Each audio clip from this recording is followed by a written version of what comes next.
Sales is a very important part of business. I recommend anybody who is just getting into their first job, they should definitely try to take a sales job because they'll learn an incredible amount that'll be helpful for them. Think about a startup as a Formula One racing team. Let's equate the gas is like the capital. You can't race without the gas. It's necessary, right? The car is like the product of the company, and the driver and the crew team, they are the founders and the team, right? Where should you be investing most in supporting, right? It's not really in the gas, it's in the product and in the team. We believe that we can create value and solve problems, right? Through startup companies, right? Investing or building startup companies. And as a byproduct, the financial returns will come. Welcome back to another episode of the Change Officer podcast that is brought to you by our friends at podster.com. If you're looking to start your podcast but you don't have enough bandwidth to deal with everything that goes into the podcast production, hit them up. Their team at Podster will be happy to support you with consultancy, tips and tricks, and production. Life of a venture capitalist can be very stressful and unpredictable, especially if you decide to extend your value proposition with the venture building capabilities. Sometimes it feels like you're in the army. Knowing that, it's no wonder that the former US Marine, after his short spell in the army, went on graduating from Columbian University in New York and now is rocking the world of venture capital and venture building. Kareem Elsirafy is the managing partner at Modus Capital, a New York-based hybrid venture capital and operating firm with a unique investment thesis. Today, he's going to join me in our studio and share his view on Mena's market, which has been the main focus of his operations in the last few years. Get ready to learn more about Kareem's exciting life journey and the unique approach that Modus is using to build, empower, and grow startups all around the world. I am Vuk, and I'm inviting you to join us in our quest of discovering new business models that can improve the business ecosystem in the Mena region. Enjoy, everyone.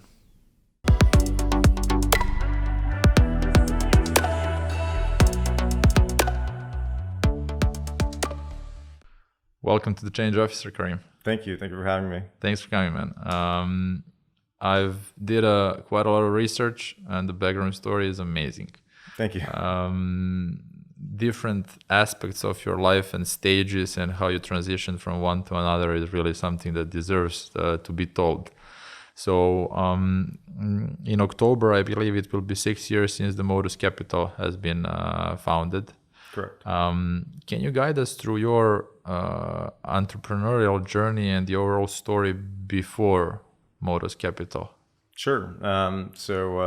Started out joining the military right after high school in the U.S., the Marines. Had some challenges transitioning Sorry, before you continue, I need to ask you, how did you decide at all to join military and eventually end up in U.S. Marines? Which for anyone who is outside of U.S. especially, when you say you're a U.S. Marine, sounds like... So it's actually a really interesting story that a lot of people don't know. When I was in high school, my senior year in high school, I wasn't very studious. I like to think I was smart, but I wasn't putting in the effort. And my last year, I was failing calculus 2. And my teacher told me, you're going to have to go to summer school, which meant that I essentially wouldn't be able to walk with my graduating class during graduation. So I said, okay, you know what, then I'm just not going to finish school. And I joined the Marines. And at the time, you were able actually to join the Marines not having finished your high school. Wow. Did you have to finish your high school later on before enrolling to university or no? Absolutely. Oh, yeah. Absolutely. All right. So you spent 3 years in the military, right? Correct. And then again, when I transferred out, I had some challenges. I took some, odd jobs, everything from washing dishes to waiting tables. And then I got a job selling cars, which I think was probably one of the best foundational, professional experience building. Car sales, absolutely. Because you learn how to navigate conversations, open versus closed-ended question, sales is a very important part of business, right? And a year and a half of working in car sales really allowed me to understand how to sell and what's required, right? So it's a very, very good foundation for business. And I recommend anybody who is just getting into their first job, they should definitely try to take a sales job because they'll learn an incredible amount that'll be helpful for them down the road. Wow, that's a very valuable advice, and it makes sense 100%. Yeah. So after that, I worked for a couple of organizations, and then a little bit later in my career, around 2006, I was having these conversations with a lot of senior executives at companies, right? I was working for an automotive racetrack. I was selling sponsorship and hospitality. And then people would ask me where I went to school, and I felt like I had this glass ceiling over my head. So I made How old were you at the time? At the time, I was 24. All right. So I said, you know what, I'm going to go back to school. And I didn't know. At 24? At 24, That correct. was the time where you basically are finishing your bachelor studies, right? 24 is or even before that. Yeah. Correct. And I'm just thinking, okay, like I have to finish high school so I can even get into college. And there's an equivalency examination that you can take. So I took it, and thank God I passed it, doing very well. And then what I did is I wasn't sure how I was going to react during school, if I was going to love it, if school was going to accept me, or if I was going to accept school. So what I did is I started my own marketing company at the same time. So I had a fallback, right? If I do good in school, I can continue there. If I didn't, I had a marketing company. If the marketing company didn't do well, at least I was continuing on in school. Good strategy. Yeah. So luckily, I loved school. Turns out that I was kind of a nerd. Absolutely loved it. Did very, very well at a local community college for 2 years. And at the same time, the marketing company did very well. So this is around, 2006, when companies are still building a digital presence with basic things like websites and Google listings, right? So then I got accepted to Columbia. I applied to Columbian University. I got accepted, and I said, okay, Columbia is a full-time kind of responsibility and endeavor. So what I did is I had one investor and a partner in my marketing company, and I just exited and told them, look, I'm gonna focus on school full-time, and I have to step away from the business. So that was technically my first exit. Exit number one. All right. Exit number Marked. one, which just the money was just enough to help me pay for college, right? It wasn't very good. Which is still good. Still good. Yeah. Absolutely. Yeah, and then after graduating from school, I wanted to go into diplomacy. The Arab Spring had happened when I was finishing my master's at Columbia, because I did both my undergrad and my master's there. And then I thought to myself, I was always driven by impact, right? And I always wanted to do something impactful in the Middle East, right? As an Egyptian born in Egypt, although I lived in the US most of my life, I had a very strong affinity and connection to the Middle East. So I said, I don't want to go work for the big consulting agencies, and what I decided to do is I said, I think through technology, I can really have a big impact on people's lives, a positive impact. And me and a fellow Columbia student who's at business school at Columbia, we played lacrosse together. He was in the Air Force, and he said, I have a lot of military veterans who are coming to me and asking me for support and advice. Why don't we try to focus on a startup that helps veterans who are in the military transition out of the military? And that's when, right when I graduated, we founded unitus.com. And unitus.com is a platform that mobilizes health and human service organizations in a network with technology, so that a veteran or somebody transitioning out of the military could go into one organization. Let's say they need housing help, and then that organization would do an intake on them. And then they would dispatch to legal, employment, education nonprofits or organizations to support them. And what would happen is the network would proactively support the veteran versus the veteran having to go and look for all of these services on their own. The company did very, very well. I was there for just about 4 years. We found a good fit. The company really started to scale up. We were getting inquiries from organizations that were outside of just military veteran-focused organizations. And at the time, I felt like I had really accomplished my mission with Unitus, getting it set up, getting it on a really, really strong trajectory.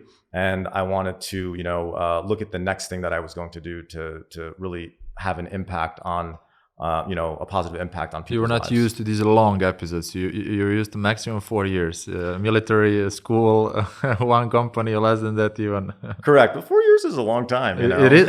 When you look at it, depends what are you comparing it to. Yeah. So that's when I started. That's when I started Modus. At that time, I said, what can I do to, have an exponential effect or a more macro effect? And I said, taking what I learned and supporting entrepreneurs for them to create value in their startup and their product or service was a good avenue to follow. Wow. No, I mean, story deserves the Change Officer series with Karim to tell us like each of these episodes, because I'm sure if we deep dive into the military period of your life and the learning that you have from that period would be amazing. And then first startup, school, crazy. But this episode will be focused on Modus and what you guys are doing with Modus at the moment. So introduce us to Modus Capital and Modus Venture Building. Model. Sure. So Modus is what we're trying to do at Modus is essentially provide the right type of support for a bigger part of the entrepreneurial life cycle, right? You have the venture builder that supports entrepreneurs with more than high-level advice or strategy or support. It's really a hands-up. We are an operational co-founder with entrepreneurs, right? What we do with the venture builder is take that 70 to 80% of industry and region agnostic frameworks that you need to, or blueprint that you need to build a startup. And that's what we bring to the table. And then the remaining 20 or 30% is the founder, their industry expertise, what they know, et cetera. And they essentially fill in that gap. Mm-hmm. So that supports entrepreneurs on the very early life cycle stages of. So this is at the stage just an idea stage or some lo-fi prototype stage or what is the kind of criteria or exactly the point where you're getting in? So for us, it's actually all of those points, right? Mm-hmm. It can be just from an idea stage to, let's say you have an MVP that you've been testing in the market and you've begun getting some very early traction, right? Mm-hmm. So this is essentially the stage where we support with the venture builder, not having taken big institutional money, usually just like very little seed money or friends and family money. All right. Okay. So at that stage, you're stepping in, investing capital from the Modus Capital and providing the resources from the venture building side, right? No, so we're actually at that stage, it's just the venture builder, right? Uh-huh. And the venture builder is funded by investors. And what we do is we provide some capital and covering the operational costs of our team to actually build this with you, right? Mm-hmm. Whether it's tech, whether it's marketing, whether it's business strategy or product, right? We actually give you these resources, again, as an extension of your own team. Mm-hmm. And they operate with you on a day-to-day basis, actually building, not telling you what to do, but not actually consulting you, actually high touch involvement. Very high touch. We're like an extension of your internal team effectively. And this is what is really necessary and required, but not only by this region, but overall in the globe. I think we have a very developed ecosystem of venture capital at the moment. That is most of their criteria is we want to see traction, we want to see revenue, we want to see the product, we want to see the team, and then we are stepping in. That's like a Series A or a seed stage. But not a lot of organizations now, studios are focused on this on this step of a life cycle, right? Correct, and it's where you see it where it's more valuable, at least with the model. There's many different models of venture building, right? But with this model that we have, where we give this level of in-depth operations, you see it more in it's more valuable in emerging markets. The reason being is if you look at a more mature market like the US, right, you have a lot of individuals who have the experience. So if I'm a founder, I have resources in the market that I can leverage, right, and bring on board as consultants, as employees, as founders, to actually give me that experience and that expertise to help me grow, right? But in emerging markets, because the skill set is still developing in these various disciplines, this is where the venture building really plugs in those skills gaps. Yeah, how I understand the venture builder as well is you're plugging into a well-played team. As a startup, you're at the idea stage, you have some capital, you want to invest in your startup, you can go and put together your own team. You can try to hire, but there is a big risk of hiring the wrong team or team not playing together well, or someone leaving you at some very critical stage of your life cycle. And we can see a lot of startups who are just failing in this initial couple of steps, right? When you look at the venture building model that you guys are developing now and growing, comparing to, we mentioned this, venture building is becoming a word overly used. It's the new hot topic. It's a new hot topic. But when you compare yourself to some of the other venture builder models, what is your USP? Other venture building companies or studios? Yeah, so you have there's different types of venture building studios. You have those that are like the Rocket Internets, which take an IP or something that's been proven in one market, and then what they do is they bring it to a new market, just fine-tuning it so it works in that market, right? Dependent on consumer behavior or regulatory environment, whatever the case may be. And then they grow it, right? There's another type, for example, where it's the reuse of a core technology, right? So you have a venture builder that has an e-commerce technology, and what they're doing is they're using that same tech and building different direct-to-consumer brands on top of it, right? So there's very different models. I think the USP for us is one that what we bring again is the team to be able to plug in no matter what industry you're in or what region in the Middle East you are, right?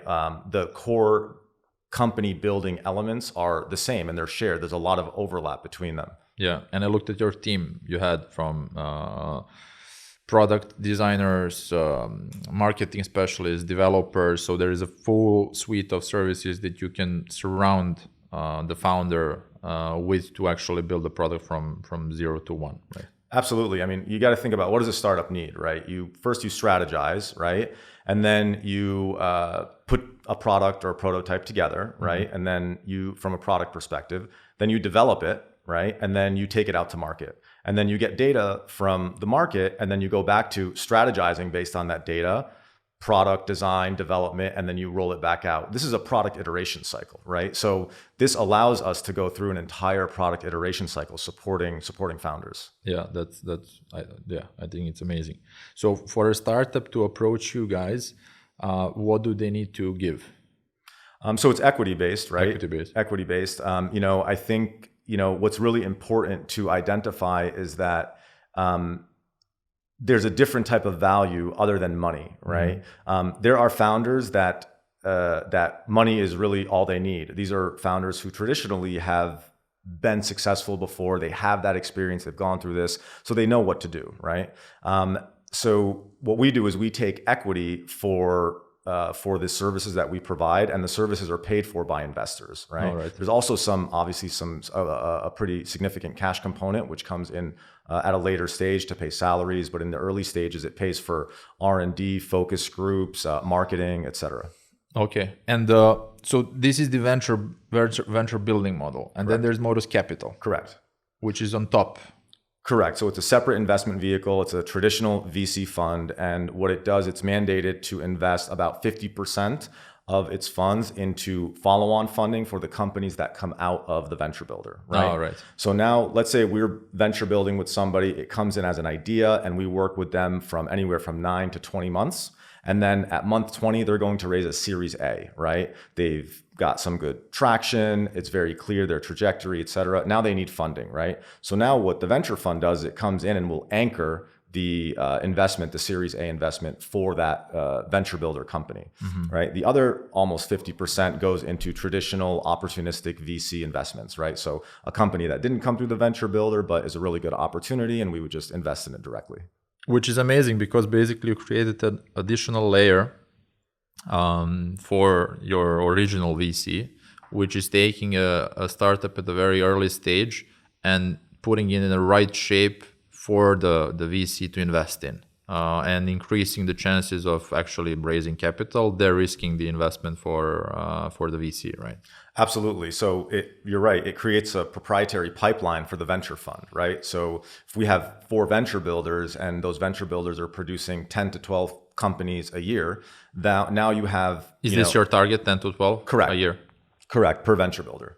Are you working on them in some sort of cohorts, or there are some certain timelines and like a specific period of the year when you're onboarding everyone, or it just happens throughout the year nonstop? So it's a rolling admission, right? But we do obviously take into consideration, we can't take, for example, 5 startups that are at the idea stage that need the full suite, right? So we may take 1 startup that needs predominantly strategy work, another 2 that need tech work, 1 that needs product work, and we're able to stagger it so that the team is able to, manage its capacity. But it's on an ongoing rolling basis. So do you have any areas of focus when it comes to industry? How are you selecting the startup idea stage? We all know idea stage is a very difficult stage to evaluate, right? How do you pick your startups? So it's predominantly around the founder, right? And what is their experience, right? What we see in the region is there are a lot of people who are subject matter experts in an industry, right? Could be somebody who worked in banking for 20 years, right? Understands the industry, has identified a problem, has an idea for a solution, but has never built a startup before, right? And this is where we provide a very de-risked, safe environment to give them the best opportunity for success and plug in the other gaps and skills that they don't have. So the industries that we look at, we don't do anything that is hardware or predominantly hardware dependent. That's not our area of expertise, right? But fintech, marketing tech, direct to consumer, enterprise SaaS, med tech, and ed tech, those are what we focus on. A lot of techs. A lot of techs, pretty much, yeah. Awesome. Let's talk more about, I think now the model is well explained. I think everyone got it. But let's talk more about your focus on Mena. Why Mena? How did you decide to switch your focus from US to Mena? And let's talk about overall the ecosystem and the business here. Yeah, so what brought us to the region, we were working with some companies in the US. We built this reputation as a high value, high growth creation team. We were bringing investment into these companies on a case by case basis from investors. And 2 of the companies that we were working with that we really helped them grow, we were looking at the data and we saw an incredible amount of demand coming from the Middle East, from the UAE particularly. So what we did is we began exploring opportunities to take these brands and these companies to the Middle East. And we were successful in exiting 2 of these companies to larger corporations and organizations here in Dubai. And that really, made me think about, okay, the Middle East again. I thought about it when I was at college, and now I'm thinking, okay, maybe this is my calling to go back.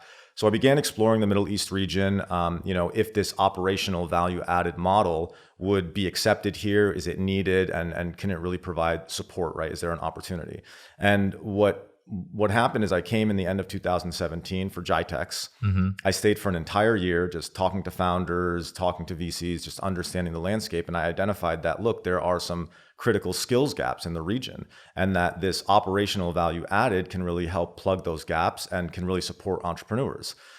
The other thing was the ecosystem is still developing, and in New York, and the US, I am one of many, and here, I'm one of a few, so it seemed like a very, very good opportunity. No, that makes sense. You mentioned in one of the interviews that there is a significant gap between infrastructure and knowledge in the MENA. Why do you think this gap appeared, and what can we do to eliminate it here? Yeah, so, I think that the region has been predominantly focused on bringing capital in, right? And this capital, obviously, it's the fuel to support the startups. But what entrepreneurs are really hungry for is knowledge, right? Money it's a necessity, right? I'll give you this example, right? Think about a startup as a Formula One racing team, right? Most people love Formula One. Yeah. So let's equate the gas is like the capital. You can't race without the gas. It's necessary, right?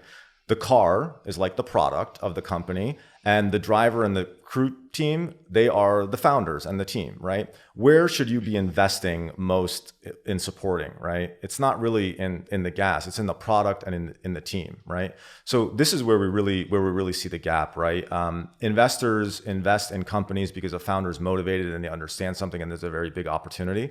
But if this founder hasn't had the experience, right, they're hungry for this knowledge, they are using the investor money to learn, right? And if you can give them a very tight framework in which they can learn efficiently, they're more capital efficient with the investor's money. And what you see here is that entrepreneurs they go into like an incubator program for a couple of months and they get out. And after they get out or while they're in the program, their company begins to scale up a little bit and do good, right? Then they get out and then it begins to flatline and stagnate again. So they go to another program and then another program. And if you ask most of the entrepreneurs in this region, they've probably been to every program that's out and available, right? And it's not because they're really just looking for money. They're looking for the knowledge to empower them to do better with their business so it's attractive for investors. So what can we do about it on a strategic level? I think it's just educating the ecosystem. It's really investing in human capital, right? Knowledge transfer, understanding where the knowledge gaps are and actually filling those knowledge gaps with experience and expertise.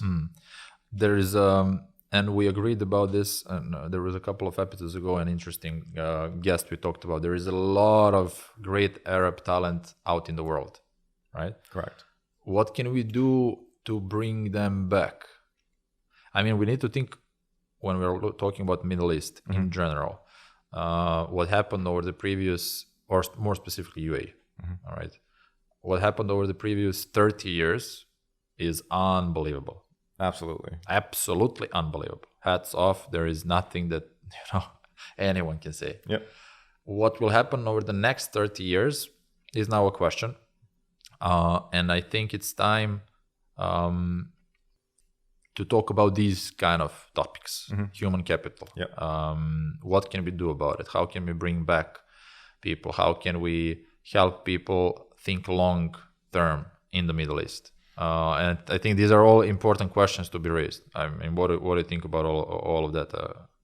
Yeah, absolutely. They've done an amazing, incredible job of building that core infrastructure, right? And thinking about human capital as an additional value added, right, to continue providing a comprehensive suite of support for entrepreneurs will continue to make it more attractive, right? The ability to get licenses, the access to capital, right?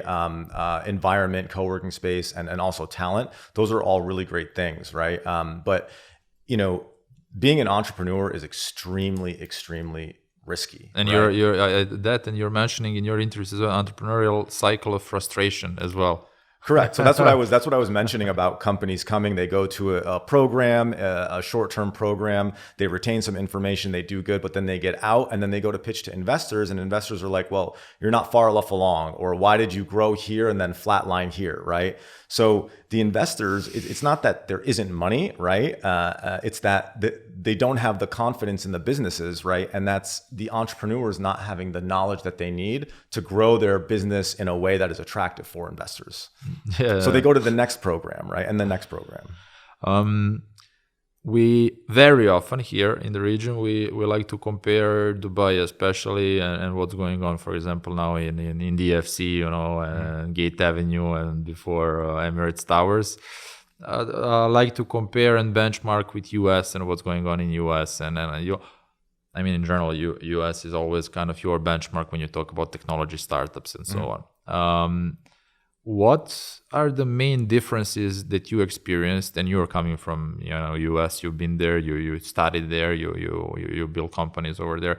When you compare US and then UAE, what are some of the key differences and gaps that you see that we still need to work on when it comes to, on one side, business environment, then investors, also the founders?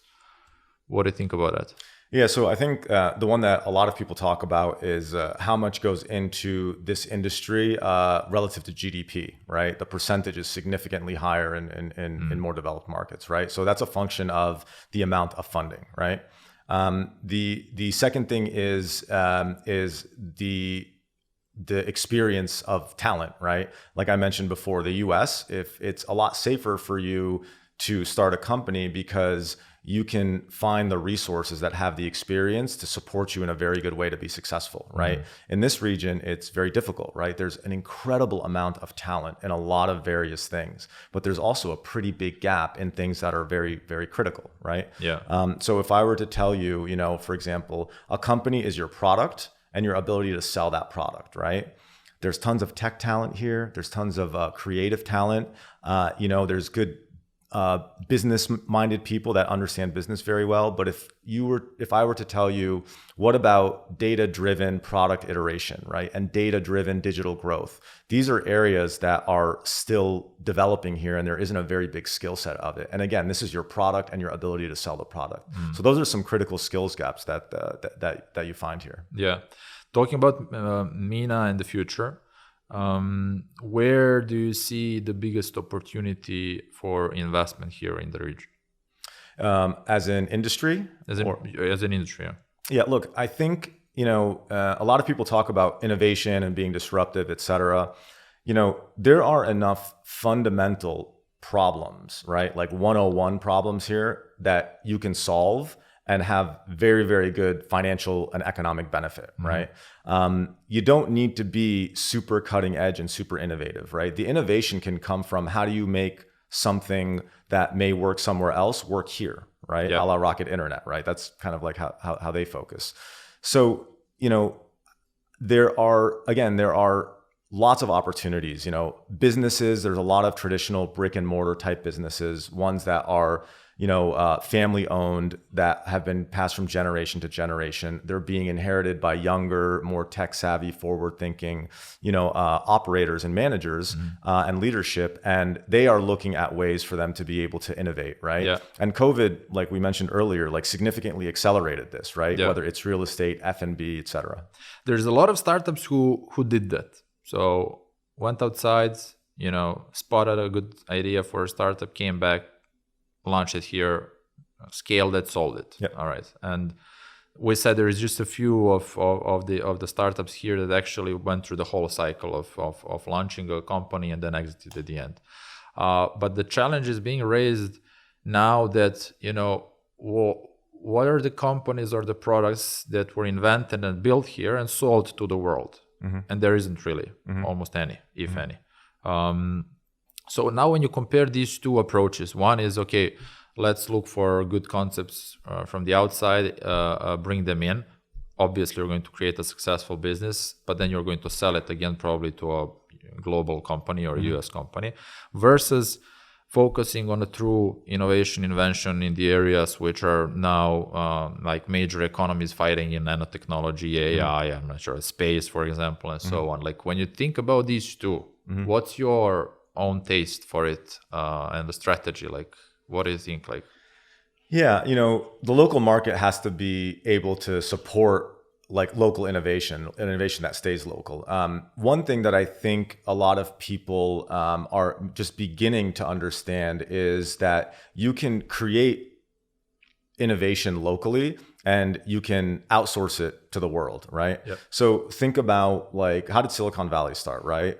Stanford, PhDs coming up with ideas and then commercializing it, right? And that's essentially how it started. There is a huge opportunity to do that here, there in the Middle East in general, right? You have some great universities, you have some of the smartest people in the world here, right? And they may be, a mad scientist PhD at a university, right? And he creates something amazing, but has no idea how to commercialize it, right? How do I take this out into the market and commercialize it? So I think there's a very, very big opportunity for that here.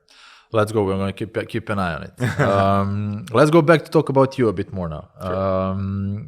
As we said, an amazing story, a lot of different episodes that probably shaped you, that probably influenced you a lot over your life and growing up. Describe us young Karim. Help us picture and imagine young Karim, the one who moved from Egypt to US, the kid who grew up over there, decided to go to military. Help us picture him. Sure. I guess somebody who felt like they didn't really fit in, when I was young and, we kept a lot of our, Middle Eastern and Islamic traditions at home. And then I would go to school and people would see me as somebody who's different, right? And then interestingly, when I began coming to the Middle East, let's say for summers in Cairo at my grandmother's house, all of my friends in Egypt would see me as an American, right? So it's like a lose-lose situation, you know? So there was a little bit of a, you know, I would say like an identity crisis, like, you know, when I was young. That drove some very hard experiences for me, but I think it gave me some resilience. Also, when I was young, you know, I'm one of 9 siblings. I'm the second oldest. So there was a lot of Kareem has to figure it out on his own kind of time, right? Even when I was very, very young, you know, my dad was working very hard, you know, my mom was busy with my siblings, and I would just kind of be out on my own. So I always, you know, I think that helped develop my, you know, self-dependency and self-confidence that, you know, nobody's going to make it for you. You just want something done. You just kind of got to do it yourself. Yeah. So yesterday I listened to the interview with one of the US billionaires, and I'm bad with names, especially when I don't know them. I can't remember who was it, but he said poverty and growing up in poverty is a gift. I'm not saying that you grew up in poverty, but like growing up in tough conditions when you're challenged, when you need to figure things on your own is a gift, because it pushes you to develop yourself a lot faster than someone else.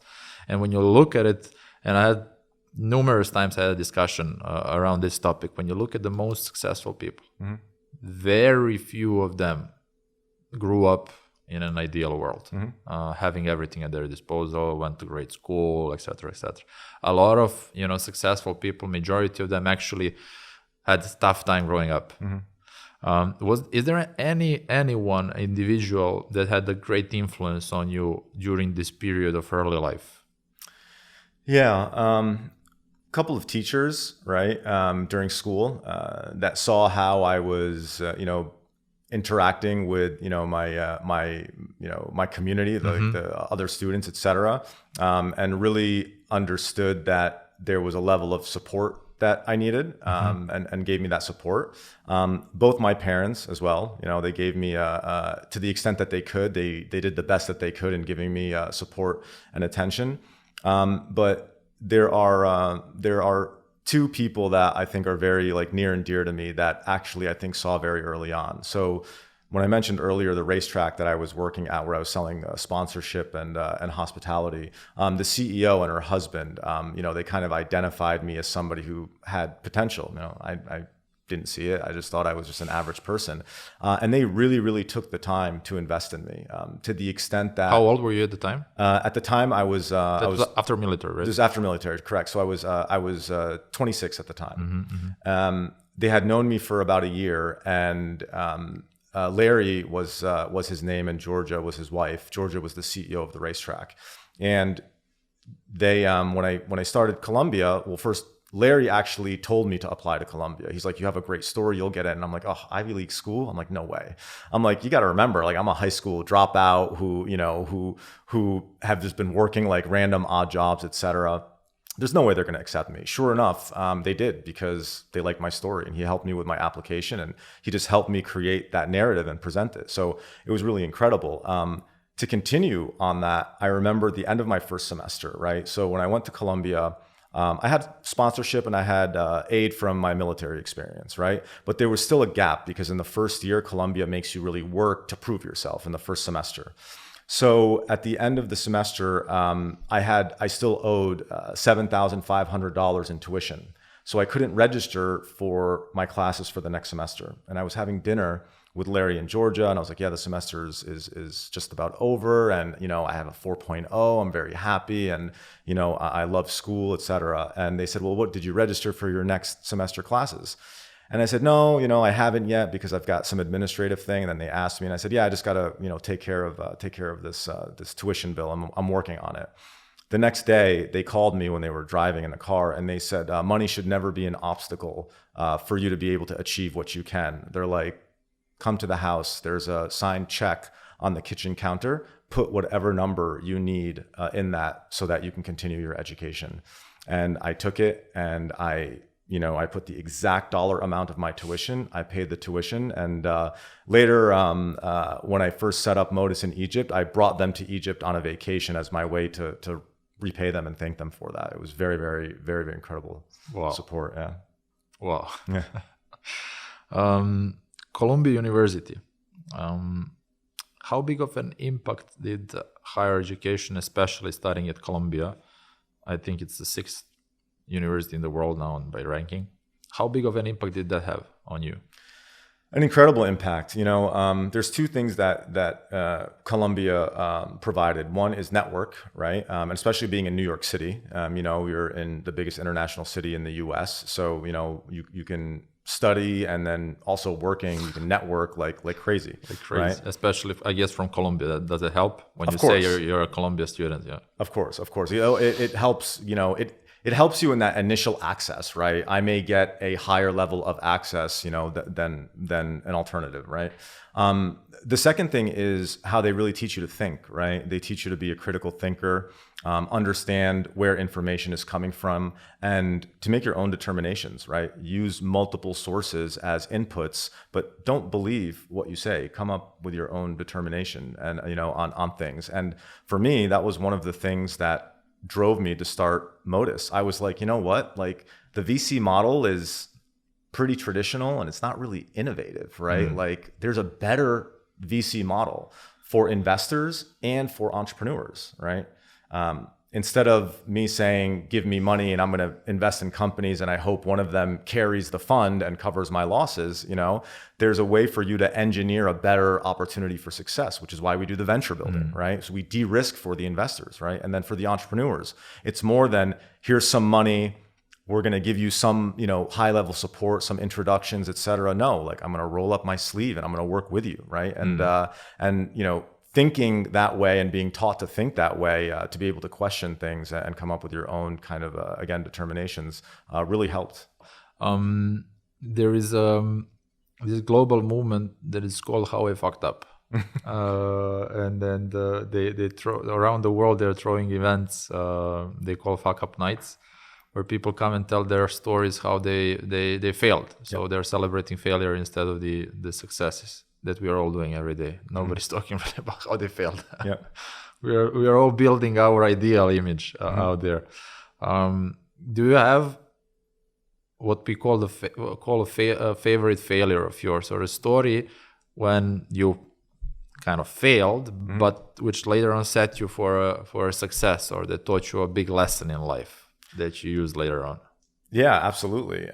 So I would say one is high school, right? I think it was actually a blessing in disguise. The fact that I didn't graduate, if I had gone to college right after high school, I probably would have done a lot more partying than studying, right? So it was probably a very, very good thing.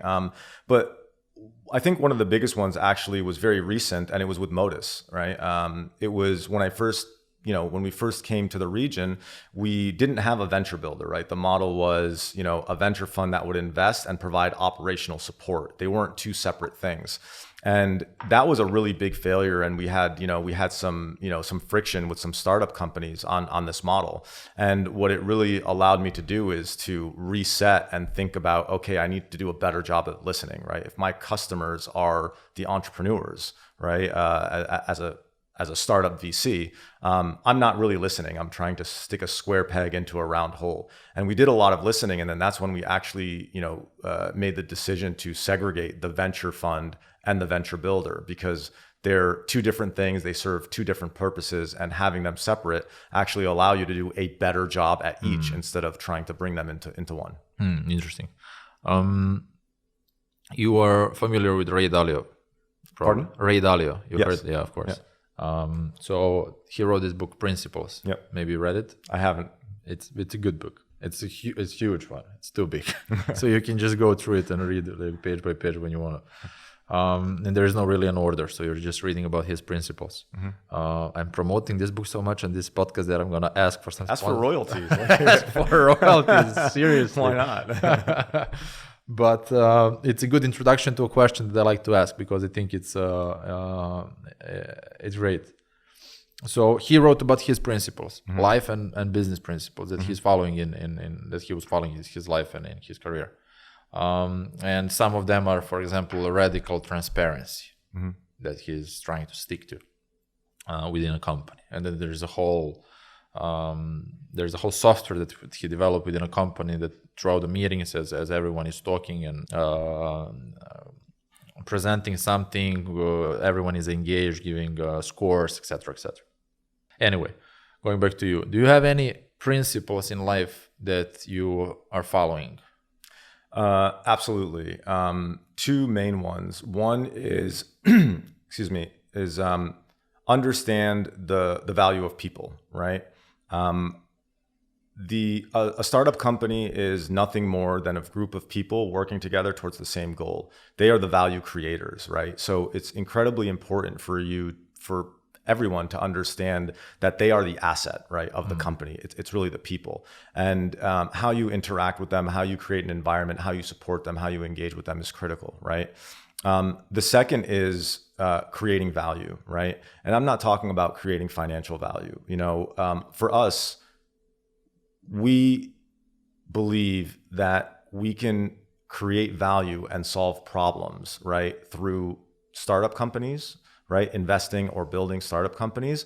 And as a byproduct, the financial returns will come. So just focus on the value creation, right? Create value, reduce friction, introduce a new product or services, solve a pain point for a company or a consumer, and the financial benefits will come, right? So that's really the lens that we look at. And for me as an individual, how I operate, I always like to be somebody who is a very significant contributor of value to an individual, an organization, whatever it is that I'm a part of. And that makes you truly feel satisfied with yourself and with the work that you're doing. Have you heard about? I used to ask that question a lot as well. Ikigai, Japanese formula for happiness, for a long life. Okay, no, I have not. So basically, how it works, you need to work on something that there are 4 dimensions you're good at. You can get paid for. You enjoy working. All right. And that helps others and helps the world. So if you can find the middle of all this and work on something like that is covering all these 4 dimensions, that's your formula for a long-lasting life. Yeah. So what you're describing, that's it. If you're working on something that is not truly bringing in value and you feel it's not bringing value, somewhere in the back of your head, you're going to feel it and you're not going to feel fulfilled. Absolutely. And I agree with that 100%. It's a very great way to explain it, and also as you get older, right, your opportunities and your perspective changes. When I was 20, I could try a lot of different things, right? I'm 38 now, right? So if you think about bullets in a gun, sorry for the continual military references, right? When you're young, you've got a full clip. I've got 16 shots. I can go pow, pow, pow, right? And just shoot and whatever, it doesn't matter. Now I've got, 2-3 bullets left in my gun. So I need to really, really aim and say. You're not that old, come on. I'm not that, I'm getting You have there. 2 clips. I wish I had 2 clips. But yeah, you have to really focus on with time you have left about really making as big of an impact as possible. No, absolutely. You are now getting into your prime age, as they call it, right? Where you can create the most value probably in the next 10 years are that window that you have, I guess. Absolutely. All right, last question before we jump into an ending game that we're going to play. As the change officer of the Middle East, if there was one thing that you could change, what would that be? At an entrepreneurial level or at a more macro level? It's on you. Okay. So what I would change is the outlook on the Middle East as segmented markets, right? You have a region of the world that with Egypt, Levant, and the GCC has a population of over 350 million, right? That's the same population as the US, right? They are predominantly speaking the same language, similar cultural attributes, and for the most part, same religion or majority same religion, right? The fact that it's so fragmented, right, really hinders the ability to have a collective positive impact, right? And really, collectively work towards making a better region in general. if you think about it as an entire economic block, it's very, very valuable. And if we can reduce those barriers, right, to allow the region to work as collaboratively as an economic block, it would change the lives of so many people for the positive, both regionally, like within the region, and the output that would come out of this region for the rest of the world, right? 100%. I'm backing you on that. I'm going to vote for you. Thanks. Maybe I'll do a career in politics next. Well, diplomacy was one of your initial dreams, right? All right. So before we wrap up, we're going to play a quick game. I'm going to ask you to select between the two, one or two. You just pick one. Okay. All right. Ready? Sure. Cairo or Dubai? Cairo. Making a bridge or jumping across? Making the bridge. Long and steady or fast and furious? Fast and furious. Stocks or crypto? Crypto. Bitcoin or Ethereum? Ethereum. Great advice or life-changing experience? Great advice. $100,000 that you're going to put in marketing or $100,000 that you're going to put in entertainment with clients? Marketing. Turning back time or seeing the future? Seeing the future. That's a good one. 1 year on a deserted island or 1 year in the deep jungles of Amazonia? Deep jungle. Strong defense or tactical attack? Tactical attack. Ant or elephant? Ant. 10 million bucks or bonus 5 years of life? Bonus. The Change Officer podcast or the Joe Rogan Experience podcast? Change Officer all the way. Absolutely. Thanks for coming, Karim. Thank you so much for having me. It was great. Guys, thanks for staying until the end. If you enjoyed this episode I hope that you enjoyed this episode, you collected some good tips from Karim. It was super insightful. Follow him. I have a feeling that he is going to do some great stuff in the region. If you like what we're doing here with the Change Officer podcast, please like and subscribe. It's going to mean a lot to us. And stay tuned. There is another episode coming out next Monday. Take care, everyone. Thanks. Thanks, Karim. Bye-bye.